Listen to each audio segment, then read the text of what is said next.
کے لال تھے شاہ انام ہو جاتے علی کے لال تھے شاہ انام ہو جاتے شریک آل نبی لا کلام ہو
نواسے کا ماتم ہے گھر گھر نبی کے نواسے کا ماتم ہے گھر گھر اسی غم میں مصروف چھوٹا بڑا ہے ہلال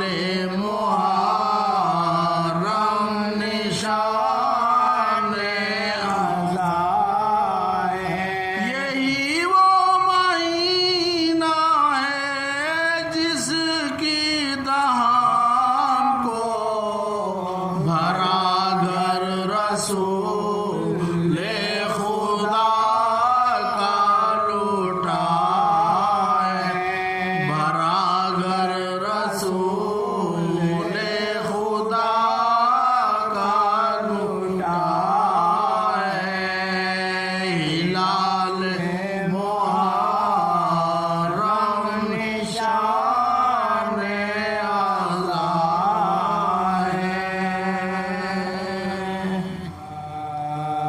جب نہر پر خیام حسینی بپا ہوئے جب نہر پر خیام حسینی بپا ہوئے ذرے ترائی کے گوہروں بے بہا ہوئے رونق فروز خیموں میں آلے ہبا ہوئے کرسی پا جلوہ گر شہ ارض و سما ہوئے حرف طواف عرش زمیندار ہو گئے ہریا کر نثار سید ابرار ہو گئے آ کر نثار سید ابرار ہو گئے بٹھلا کے پہلوؤں میں انہیں یوں کیا بیان اے کربلائیوں میں تمہارا ہوں مہمان ظالم مجھے ستاتے ہیں جاتا ہوں میں جہاں بیچو جو یہ زمین تو چند رہوں یہاں بیچو جو یہ زمین تو چند رہوں یہاں اب خاک تم عزیز کرو اس غریب کی سید کی بے وطن کے مصیبات نصیب کی سید کی بے وطن کی مصیبات نصیب کی دینار دے کے 60,000 سے یہ کہا میں نے تمہیں یہ بخشی زمین تم کرو ہبا شبیر کے معاملے میں صاحب نے رو دیا لکھنے لگے قبالہ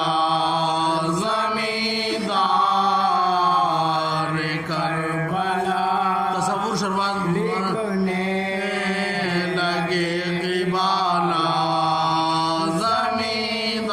زمیندار کربلا پھول پڑ گیا حسین وطن کو نہ جائیں گے لو مول لی زمیں یہیں بستی بسائیں گے لو مول لی زمیں یہیں بستی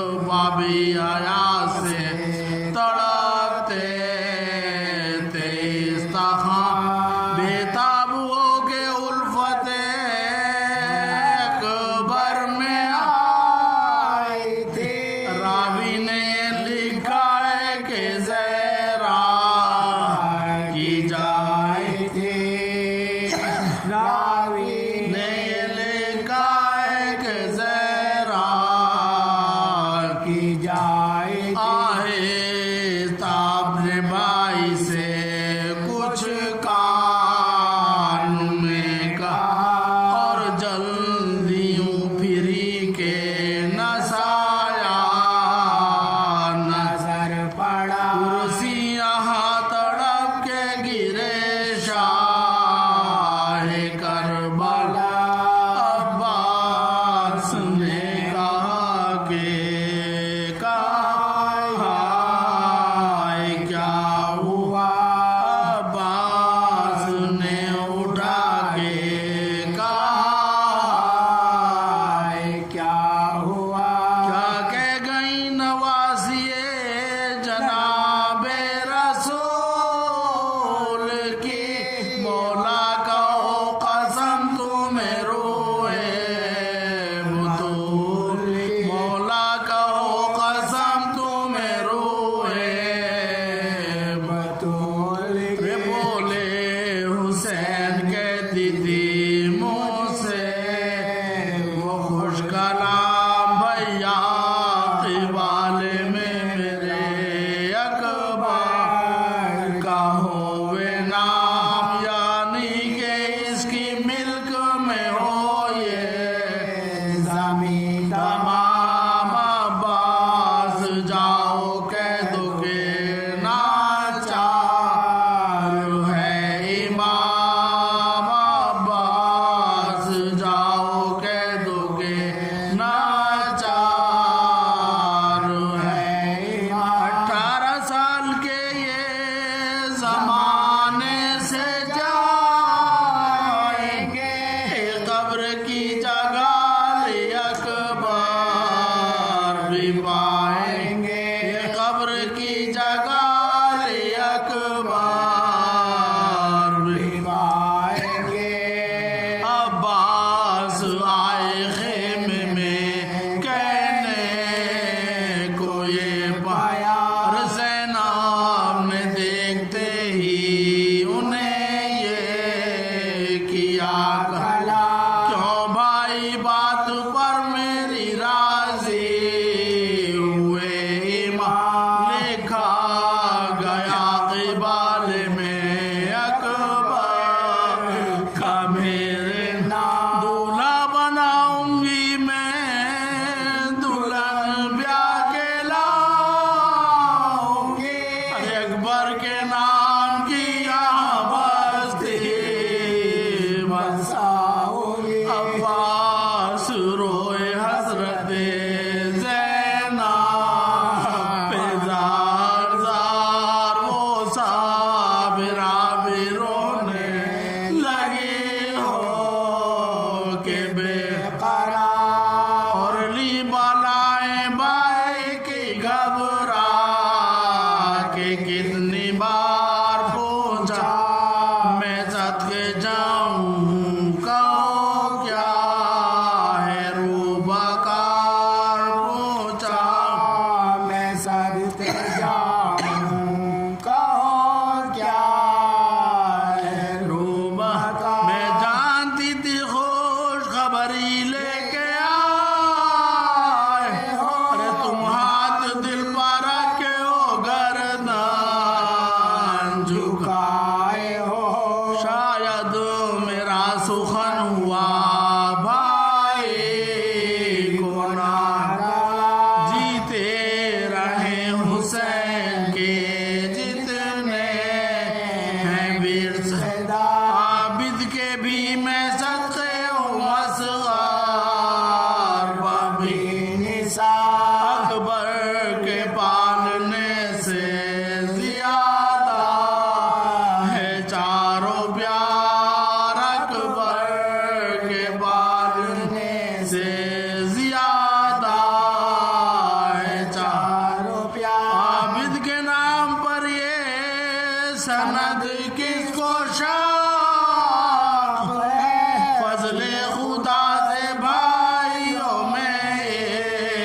بارش اکبر نہ تم کہیں بھائی میرے کریم ہیں شرما کے روئیں گے ارے اکبر اسی زمین کے پیوند ہوئیں گے اکبر اسی زمین کے پیوند ہوئیں گے جب نہر پر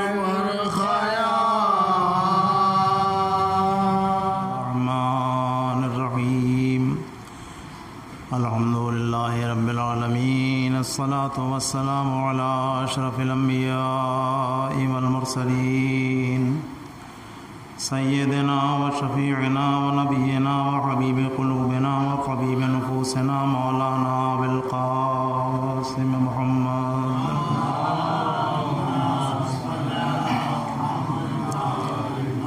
وآلہ الطیبین الطاہرین المعصومین ولعنۃ اللہ علی اعدائہم وقتلتہم اجمعین من لیلنا هذا إلى قیام یوم الدین اما بعد فقد قال اللہ تبارک وتعالی فی کتابہ المجید وفرقانہ الحمید وقوله الحق بسم اللہ الرحمن الرحیم قل لا أسألكم عليه أجرا إلا المودة في القربى صلوات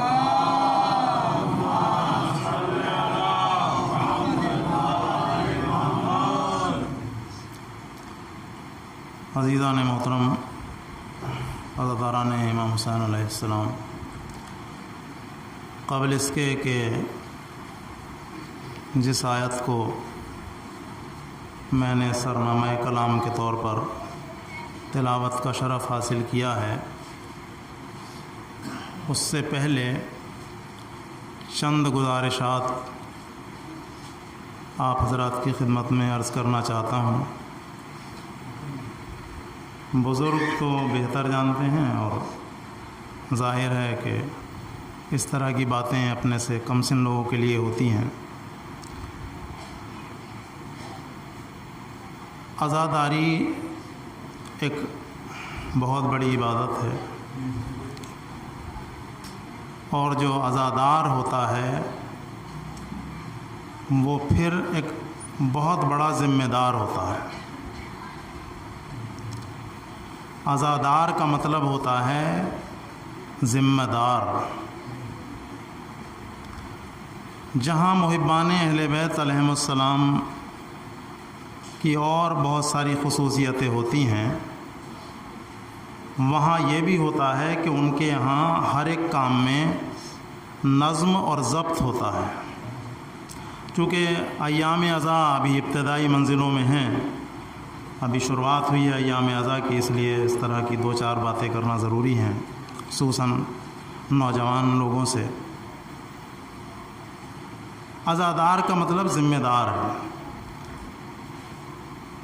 اور جو عزادار ہوتا ہے اس کی زندگی میں بہت نظم و ضبط ہونا چاہیے۔ نظم و ضبط کے بغیر کامیابی بھی نہیں ہے۔ میں خاص طریقے سے گزارش کروں گا نوجوانوں سے کہ اپنی زندگی کو کامیاب کرنے کے لیے یہ ضروری ہے کہ وہ اپنے تمام زندگی کا یا 24 گھنٹے کا جسے کہتے ہیں ایک ٹائم ٹیبل بنائیں، نقشہ نظام الاوقات بنائیں اپنا، کہ ہمیں کتنا وقت عبادت کو دینا ہے، نماز کو دینا ہے، کتنا وقت ہمیں کھانے کو دینا ہے، کتنا وقت ہمیں علم حاصل کرنے کو دینا ہے، کتنا وقت ہمیں عزاداری کو دینا ہے۔ اگر زندگی میں اس طرح کا نظام الاوقات نہیں ہے تو انسان کامیاب نہیں ہو سکتا۔ تو عزاداروں کے لیے یہ بہت ضروری ہے کہ وہ اپنی زندگی میں نظام الاوقات قائم کریں۔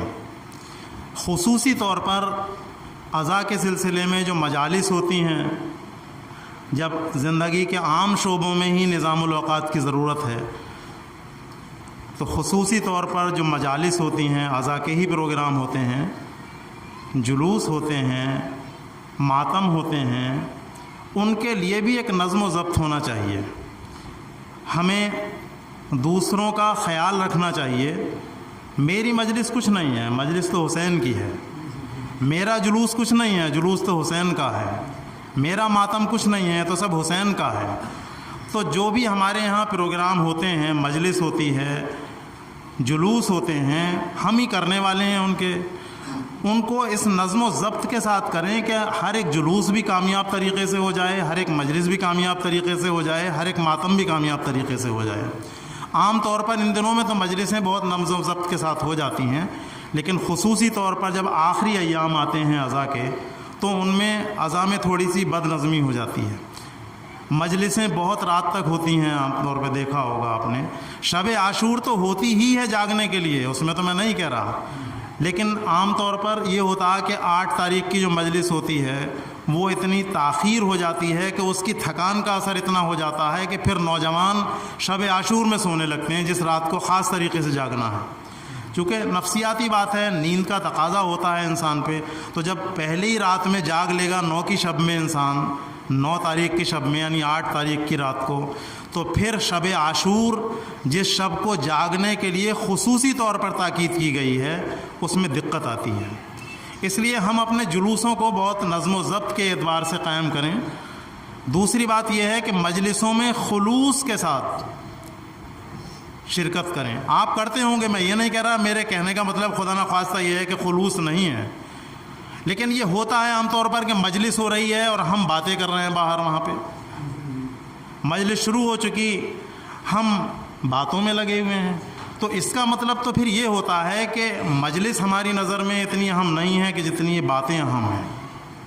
اور پھر ہم محبت کا دعویٰ بھی کرتے ہیں اہل بیت سے. جب محبت والا کوئی ہوتا ہے، آپ نے دیکھا ہوگا، اور اپنے قریبی کے یہاں کوئی پروگرام ہوتا ہے تو آپ نے دیکھا ہوگا سب سے پہلے آ کے بیٹھتا ہے. جو جتنا زیادہ قریبی ہوتا ہے، اور جب کوئی کسی کے یہاں پروگرام ہوتا ہے وہ اتنا زیادہ پہلے آ کے بیٹھتا ہے اور سب سے بعد میں جاتا ہے.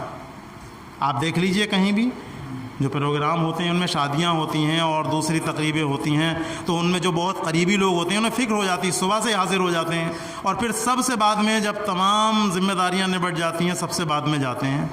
تو اگر ہمیں امام حسین علیہ السلام اور ان کی مجالس سے اور اہل بیت سے یہ دعویٰ ہے کہ ہم ان کے محب ہیں اور چاہنے والے ہیں، تو پھر ہم کو تو جیسے ہی مجلس شروع ہوئی فوراً فرش عزا پہ آ جانا چاہیے. اسی سے ہم ثابت کریں گے، چونکہ دعویٰ کرنا تو بہت آسان ہے، دلیل دین مشکل بہت ہے.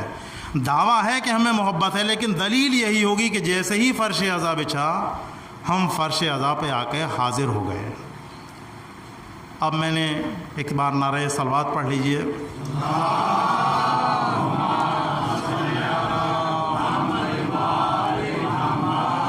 جس کلام پاک میں 114 سورے ہیں، ان سوروں کے تو سب کے نام ہیں، لیکن کچھ آیتوں کے بھی مخصوص نام ہیں کلام پاک میں. جیسے آج ہی جمعہ کا دن گزرا ہے، آیہ تطہیر خاص طور سے حدیث کسا کی تلاوت کرتے ہیں مومنین، جس میں اہل بیت علیہم السلام کی طہارت کا اعلان کیا گیا ہے. آیہ مباہلہ وہ مباہلے سے متعلق ہے جس کی تاریخ ابھی گزری ہے. آیت الکرسی وہ بھی ایک آیت کا نام ہے. اس طرح سے کلام پاک میں جو آیتیں ہیں ان کے کچھ آیتوں کے مخصوص نام ہیں. انہی آیتوں میں سے جس آیت کی میں نے تلاوت کا شرف حاصل کیا ہے، یہ کلام پاک کے سورہ شورا کی 23ویں آیت ہے، آیت نمبر 23، جس کو آیہ مودت کے نام سے جانا جاتا ہے. قُلْ لَا أَسْأَلُكُمْ عَلَيْهِ أَجْرًا إِلَّا الْمَوَدَّةَ فِي الْقُرْبَى.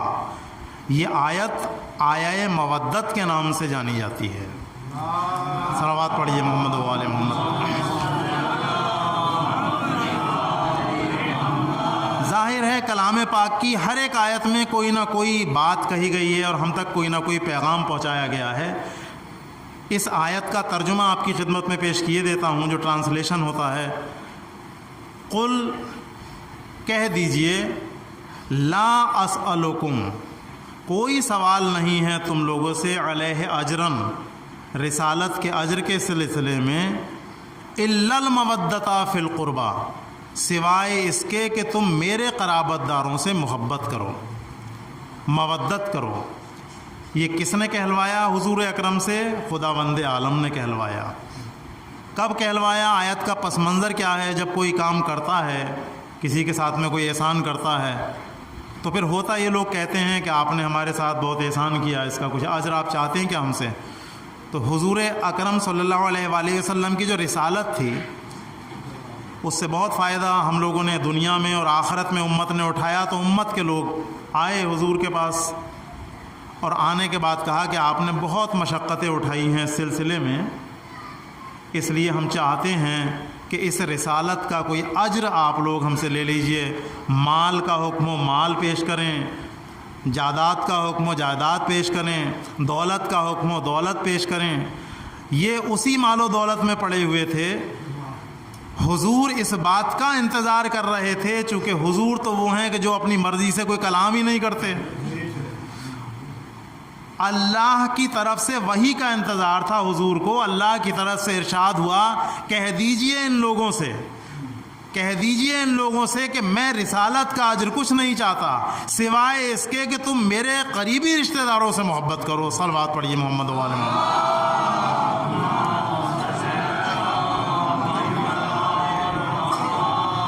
اب وہاں پر جو لوگ تھے انہوں نے معلوم کیا، جستجو ہوئی قریبی رشتہ دار کون ہیں، تو حضور نے فرمایا وہ ہیں حضرت علی جناب فاطمہ زہرا صلوات اللہ علیہا، میرے نواسے حسن اور امام حسین علیہ السلام۔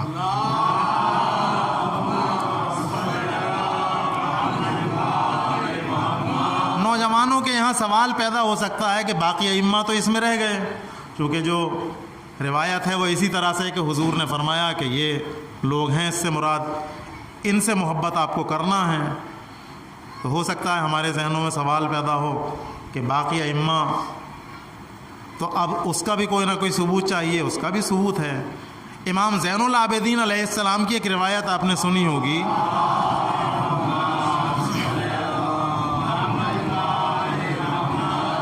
کہ جب شام میں کسی نے ان سے بد اخلاقی سے کوئی پیش آیا تو آپ نے اس کے جواب میں چند آیتیں پیش کی تھیں، اور آپ نے کہا تھا کہ تم نے کلام پاک میں آیت تطہیر پڑھی ہے؟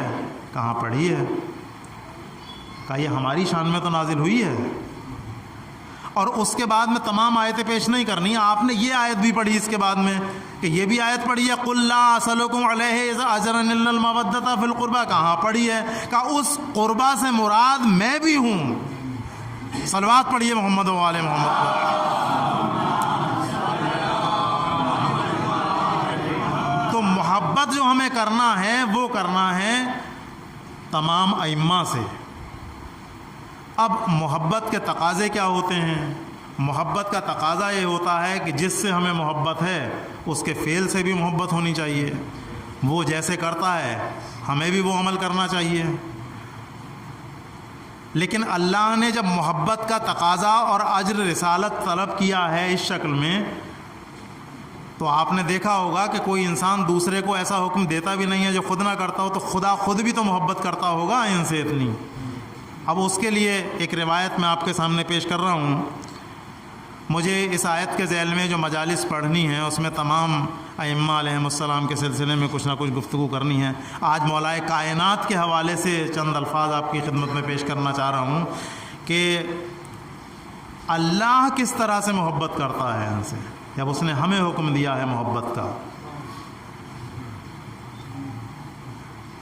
حضور اکرم صلی اللہ علیہ وآلہ وسلم کے ایک خدمتگار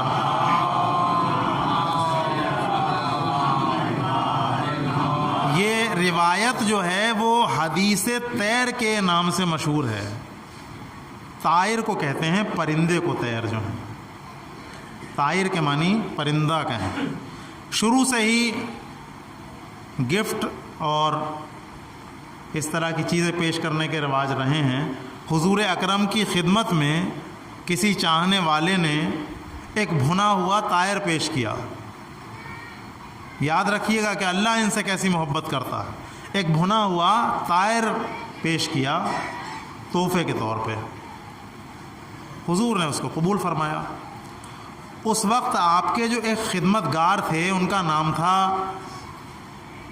انس بن مالک۔ انس بن مالک جو تھے وہ حضور کے خدمت گزاری میں اس وقت لگے ہوئے تھے، حضور کے پاس تھے۔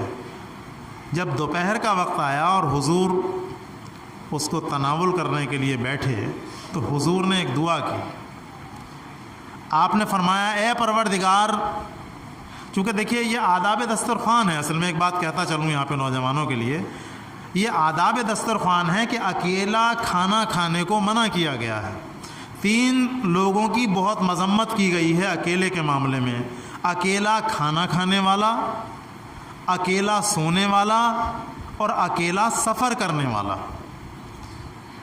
تو جنہوں نے ہمیں یہ تعلیم دی ہے کہ اکیلا کھانا مت کھاؤ، وہ ظاہر ہے کہ اکیلا دسترخوان پہ کیسے بیٹھ جائیں گے؟ لیکن آپ نے ایک شرط کے ساتھ دعا کی پروردگار عالم سے، پروردگار عالم کی بارگاہ میں دعا کی آپ نے، پروردگار تو بھیج دے اس شخص کو کہ جسے تو سب سے زیادہ محبوب رکھتا ہے، تاکہ وہ میرے ساتھ دسترخوان پر اس طائر کو کھائے۔ اب یہ لفظ جو تھا کہ جس کو تو سب سے زیادہ محبوب رکھتا ہے، اس میں تو بہت معنی خیز بات تھی کہ آج جو بھی حضور اکرم کے ساتھ طائر کھا لے گا وہ محبوب ترین شخصیت ہوگی نا۔ یہ بالکل ایسا ہی تھا کہ جیسے علم کا معاملہ تھا کہ کل علم اس کو دوں گا، اس کے ساتھ بہت ساری فضیلتیں تھیں اور شبیداری ہو گئی، تو یہ بھی بالکل ایسا ہی معاملہ تھا کہ بھیج اس کو پروردگار کہ جس کو تو سب سے زیادہ محبوب رکھتا ہے، تاکہ وہ میرے ساتھ اس طائر کو کھائے۔ اب یہ جو ان کے خدمت گار تھے ساتھ میں لگے ہوئے، انس بن مالک، یہ لالچ میں اس میں آ گئے۔ انہوں نے سوچا کہ اتنا بڑا رتبہ ملنے والا ہے کہ اللہ کا سب سے زیادہ محبوب ہوگا، تو دروازے پہ جا کے کھڑے ہو گئے، اور کھڑے ہونے کے بعد اس انتظار میں رہے کہ میرا کوئی اپنا،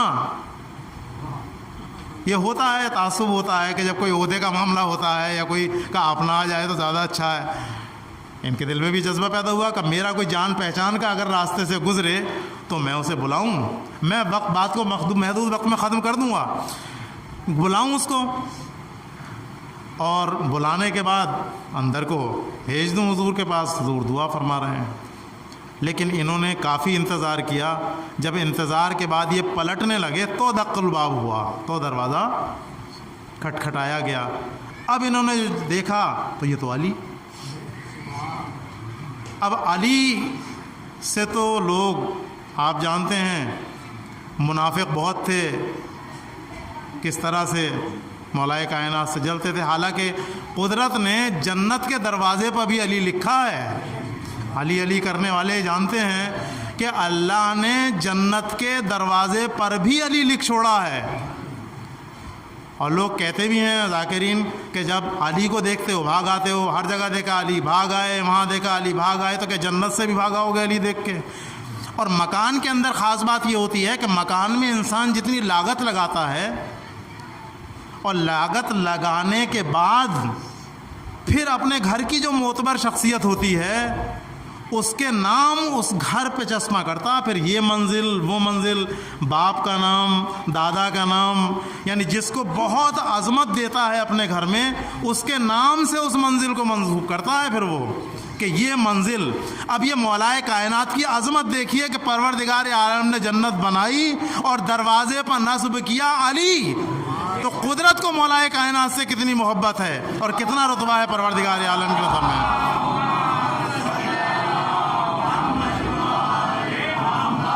آپ خاموشی سے سنتے رہیے، آج جمعہ تھا، بہت سلواتیں پڑھی ہوں گی آپ دن میں، نعرہ سلوات تو دن میں کافی پڑھا ہوگا، جمعہ گزرا ہے، جمعے کا حق ہوتا ہے کہ نعرہ سلوات بہت پڑھا جائے۔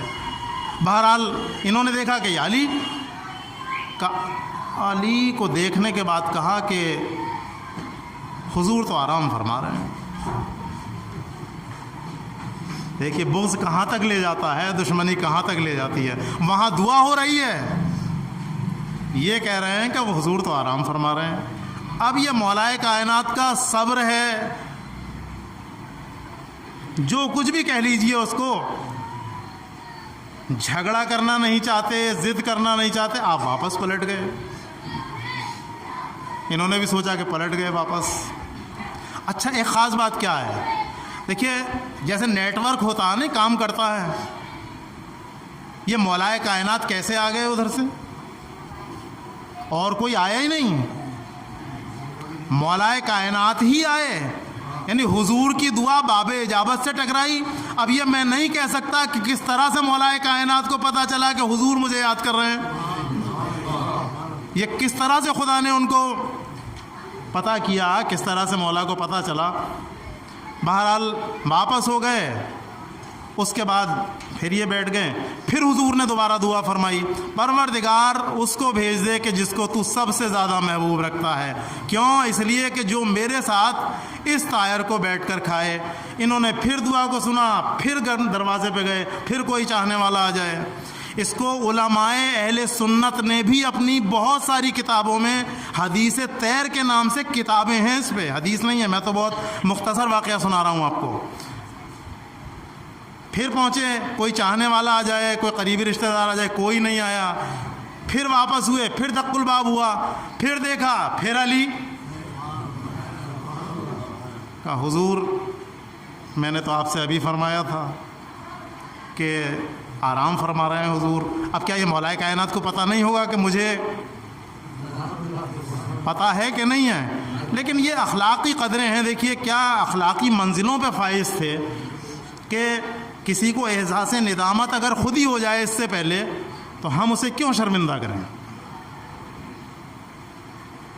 پھر پلٹ گئے، لیکن تاریخ کہتی ہے کہ تیسری مرتبہ پھر حضور نے دعا فرمائی اور یہ پھر پہنچے، اور پھر اس کے بعد جو مولائے کائنات آئے ان کا کوئی نہیں آیا، تو پھر انہوں نے وہی حسب عادت کہا میں نے کہہ تو دیا حضور آپ سے کہ حضور آرام فرما رہے ہیں، بس ایک جملہ سنیے۔ مولا نے فرمایا انس کیا تم یہ سمجھ رہے ہو کہ میں نہیں جانتا کہ اندر کیا ہو رہا ہے؟ غصہ آیا اور غصے کے بعد آپ نے کہا انس کیا تم یہ نہیں جانتے کہ میں نہیں جانتا کہ اندر کیا ہو رہا ہے؟ ارے میرے آقا مجھے بار بار یاد فرما رہے ہیں، صلوات پڑھیے محمد و آل محمد۔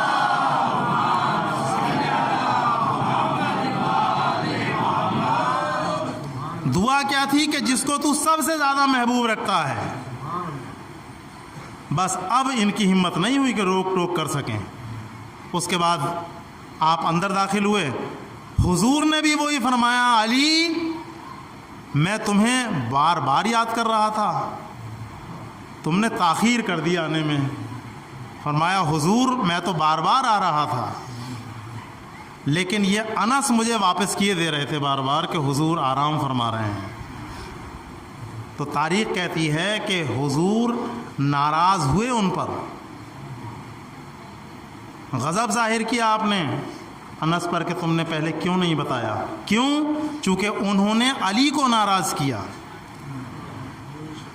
تو جو علی کو ناراض کر دیتا ہے اس سے حضور ناراض ہو جاتے ہیں، جو حضور کو ناراض کر دیتا ہے اس سے خدا ناراض ہو جاتا ہے، اور جو خدا کو ناراض کر دیتا ہے اس سے جنت ناراض ہو جاتی ہے۔ تو پھر ٹھکانہ کیا بچتا ہے؟ جہنم ہی جہنم ٹھکانہ بچتا ہے۔ صلوات پڑھیے محمد و آل محمد۔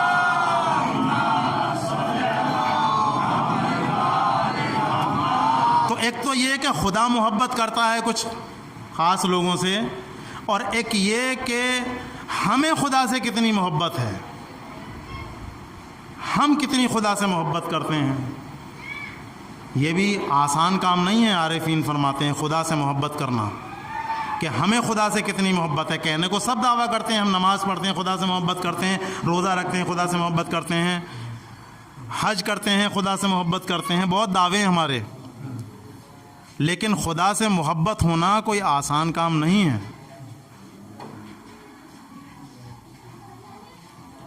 اس کو وہی جانتے ہیں کہ جو خدا سے محبت کرتے ہیں واقعی میں۔ حضرت عیسیٰ علیہ السلام راستے میں جا رہے ہیں، آپ نے دیکھا کہ ایک عبادت گزار ہے، عالم اس کا یہ ہے کہ بہت کمزور ہو چکا ہے، لاغر ہے اور بہت کمزوری کی حالت میں ہے۔ ایک بار نعرہ صلوات پڑھ دیجیے۔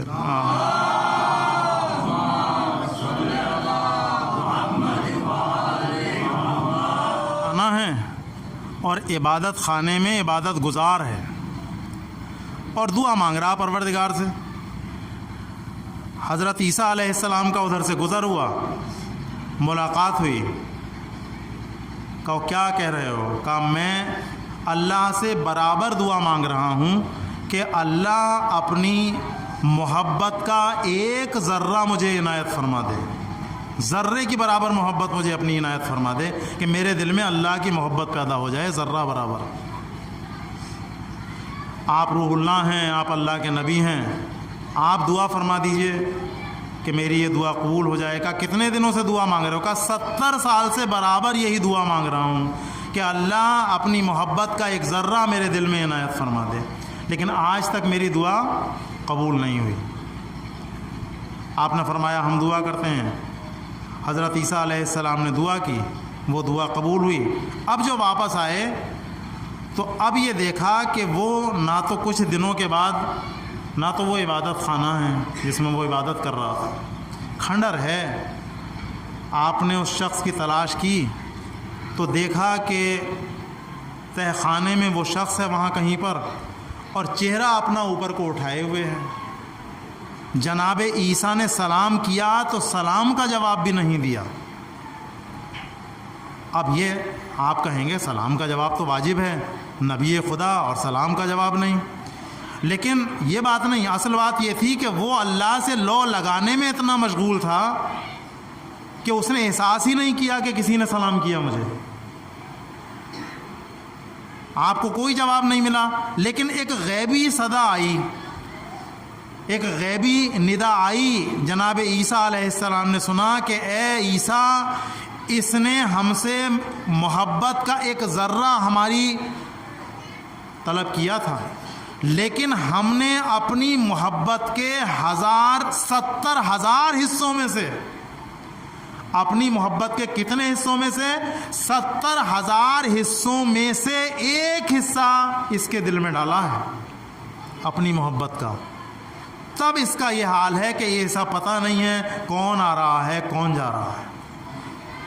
تو جن کو اللہ سے محبت ہو جاتی ہے اور 70,000واں حصہ بھی ان کے دل میں آ جاتا ہے, تو وہ اللہ سے کی عبادت میں اتنے مشغول ہو جاتے ہیں کہ انہیں یہ پتہ بھی نہیں رہتا کون آ رہا ہے کون جا رہا ہے.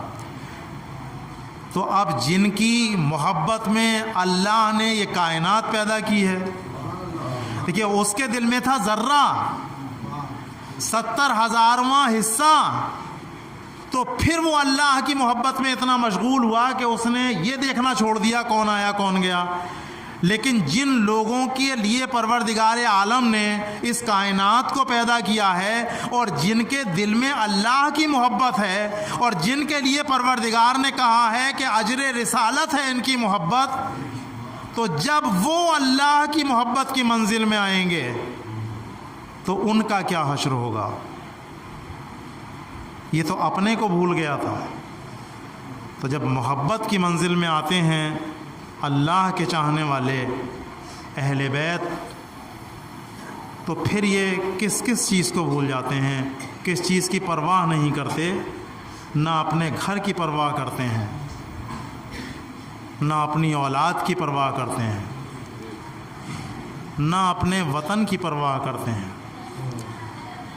نہ بھوک کی پیاس کی, نہ اولاد کی پرواہ, بلکہ اللہ کی راہ میں نکل پڑتے ہیں قربانی دینے کے لیے. وطن بہت عزیز ہوتا ہے, یہ آپ برابر سنتے رہتے ہیں, لیکن جیسا وطن حسین کا وطن تھا ایسا وطن کس کا ہوگا. وطن ترک کیا حسین نے اور کربلا آئے. کربلا کی سرزمین پر جب بھی کوئی آیا ہے وہ کسی نہ کسی مصیبت میں ضرور مبتلا ہوا ہے. مولائے کائنات کو بھی بہت محبت تھی کربلا سے.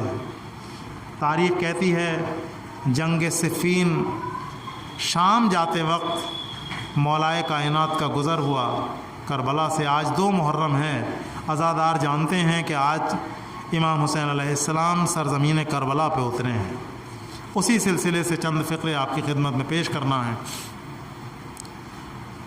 تو کربلا کی سرزمین سے مولائے کائنات کا گزر ہوا.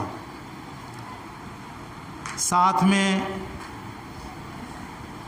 عبداللہ ابن عباس ہیں جو ابن عباس کے نام سے مشہور ہیں۔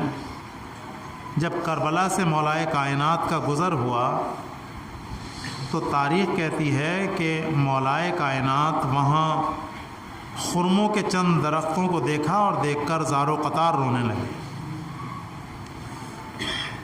اس کے بعد کیا کیا آپ نے؟ اس کے بعد زمین کربلا کا طواف کرنا شروع کیا، زمین کربلا کے چکر لگانا شروع کیے اور اس قدر گریہ فرمایا کہ آنسو آپ کی ریش مبارک پہ آنے لگے بہہ کر۔ ابن عباس سوال کرتے ہیں مولا کیوں اتنا گریہ فرما رہے ہیں؟ کہا ابن عباس اگر تم اس زمین کے حالات جانتے تو تم بھی اسی طرح سے گریہ کرتے۔ عزادارو آج 2 محرم ہے۔ تاریخ کہتی ہے کہ امام حسین علیہ السلام کا گھوڑا زمین کربلا پر پہنچا اور زمین کربلا پر پہنچنے کے بعد چلتے چلتے رک گیا ایک بار۔ حسین نے دوسرا گھوڑا بدلا، وہ بھی نہیں آگے بڑھا۔ امام حسین علیہ السلام نے کئی گھوڑے تبدیل کیے لیکن کسی بھی گھوڑے نے قدم آگے نہ بڑھایا۔ جب کسی بھی گھوڑے نے قدم آگے نہ بڑھایا تو حسین گھوڑے سے نیچے تشریف لائے، علاقے کے لوگوں کو بلایا اور علاقے کے لوگوں کو بلانے کے بعد معلوم کیا اس زمین کا نام کیا ہے۔ کسی نے کہا اس کو غازریہ کہتے ہیں، کسی نے کہا اس کو نینوا کہتے ہیں، کسی نے کہا اس کو شط الفرات کہتے ہیں، کہ ایک بزرگ کی آواز آئی اس کو کربلا بھی کہتے ہیں۔ کربلا کا نام سنا اور حسین نے اپنے چاہنے والوں سے کہا عباس، اکبر، قاسم، اونٹوں کو بٹھاؤ، ہماری منزل آ گئی۔ یہی وہ جگہ ہے کہ جہاں ہمارا خون بہایا جائے گا۔ عزادارو کس طرح سے حسین کے چاہنے والوں کا خون بہایا جا رہا تھا۔ یہ تو تھی 2 محرم، لیکن عزیزو اولاد کا دل رکھنے والے لوگ اس وقت بیٹھے ہیں۔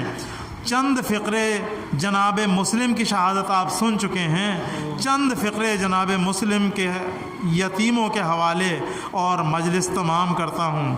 تاریخ کہتی ہے کہ جب جناب مسلم شہید ہو گئے تو جناب مسلم کے ساتھ میں 2 بچے ان کے آئے تھے ساتھ میں،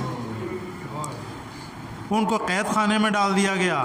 قید خانے کا جو داروغہ تھا، بس عزادارو دل سے سنیں، آپ کے بھی چھوٹے چھوٹے بچے ہیں، آپ کے دل میں بچوں کی محبت ہے۔ قید خانے کا جو داروغہ تھا وہ اہل بیت کا چاہنے والا تھا۔ جب اس کو پتہ چلا اس نے ان بچوں کو رہا کر دیا۔ یہ بچے پورے دن کوفے کی گلیوں میں گھومتے پھرے کہ کسی طرح سے ہمیں مدینے کا راستہ مل جائے۔ جب پورے دن گھوم چکے شام ہو گئی تو ایک دروازے پر پہنچے، دیکھا کوئی خاتون کھڑی ہے۔ خاتون سے کہا، خاتون نے ان بچوں سے معلوم کیا تم کس کے بچے ہو؟ کہا ہم بتائے تو دیتے ہیں لیکن اس شرط پہ بتائیں گے کہ ہمارا حال کسی سے نہیں بتاؤ گی۔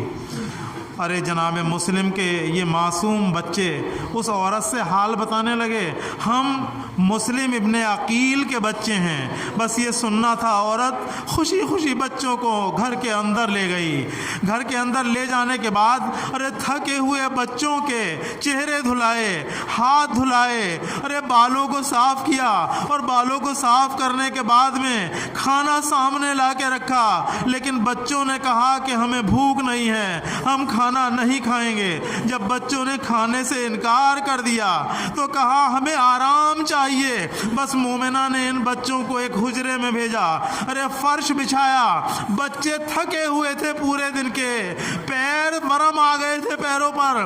ارے ایک مرتبہ بچے ارے فرش پر لیٹ گئے۔ چھوٹے بھائی نے ارے بڑے بھائی کی گردن میں باہیں ڈال دی، گردن میں باہیں ڈال کے سو گئے۔ ادھر تو یہ بچے سوئے، ارے اس مومنہ کا شوہر گھر میں آیا۔ آنے کے بعد بیٹھ گیا. بیوی نے کہا کیا معاملہ ہے؟ کہا سمجھ میں نہیں آ رہا. ارے مسلم کے 2 بچے فرار ہیں, پورا دن ہو گیا انہیں تلاش کرتے لیکن آج کہیں ہاتھ نہیں آئے. ابن زیاد نے اعلان کر رکھا ہے کہ بہت بڑا انعام دیا جائے گا. ارے بہت بڑا انعام دیا جائے گا. بیوی نے کہا ہو سکتا ہے کل تلاش کر لینا. یہ بیٹھ گیا. آدھی رات گزری تھی کہ حجرے سے رونے کی آواز آئی. رونے کی آواز کیوں آئی؟ رونے کی آواز اس لیے آئی کہ بڑے بھائی نے باپ کو خواب میں دیکھا کہ پدر بزرگوار تشریف لائے ہیں اور کہہ رہے ہیں بچوں ارے تمہاری مصیبتیں ختم ہوئیں, تم بہت جلدی مجھ سے ملنے والے ہو, بہت جلدی مجھ سے ملنے والے ہو. بس یہ سن کے دونوں بھائی رونے لگے. یہ گریے کی آواز اس کے کان میں پہنچی. ارے وہ حجرے میں آیا, بتایا, کہا تم کون ہو؟ کہا ہم بتا تو دیں گے لیکن پہلے یہ وعدہ کرو کہ ہمیں امان میں رکھو گے. اس نے وعدہ کر لیا. اس کے بعد بچوں نے کہا ارے ہم مسلم ابن عقیل کے بچے ہیں, ہم پسران مسلم ہیں. مسلم کے بچوں کا نام سنا اور تاریخ کہتی ہے ارے بچوں کے بالوں میں ہاتھ ڈالا, بچوں کے بالوں میں ہاتھ ڈالے ہوئے ظالم ارے بچوں کو باہر کھینچ کے لایا. باہر کھینچ کے لانے کے بعد ارے ستون سے باندھ دیا مکان کے رسی سے.